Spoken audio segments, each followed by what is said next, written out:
शेतकरी मित्रांनो, दुग्ध व्यवसाय म्हटलं की या दुग्ध व्यवसायातला एक आपला शत्रू आहे, तो म्हणजे मस्टायटिस. या मस्टायटिस आजारावरती बऱ्यापैकी शेतकऱ्यांनी सगळा अनुभव घेतलेला असतो. यामध्ये जनावरांची कास सुजणं, दूध कमी होणं, जनावरांच्या कासेतून घाण बाहेर पडणं किंवा पातळ पू बाहेर येणं, पाणी बाहेर येणं, अशा समस्या बऱ्याच बघायला मिळतात. कधी कधी कास कठीण होऊन जाते.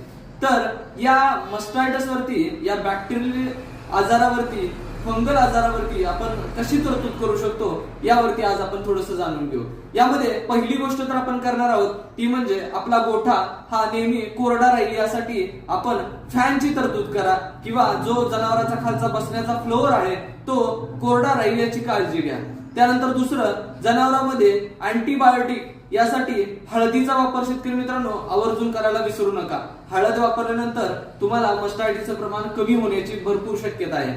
त्यानंतर जनावरांमध्ये माश्या आणि डासाचं प्रमाण जे असेल ते माशी आणि डासाचं प्रमाण कसं कमी करता येईल या गोष्टीवरती चांगलं काम करा. आणि चौथ्या उपाययोजना आपल्याला करायची आहे ती म्हणजे बुरशीजन्य कुठलंही खाद्य जनावरांच्या खुराकामध्ये जाणार नाही. खुराक किंवा खाद्य भरडा यामध्ये बुरशीजन्य पदार्थ खाल्ले जाणार नाहीत याची काळजी घ्या. शेतकरी मित्रांनो, या जर उपाययोजना करू शकला तर नक्कीच आपण या मस्टायटिस या आजारापासून वाचण्यात यशस्वी होऊ शकतो. धन्यवाद.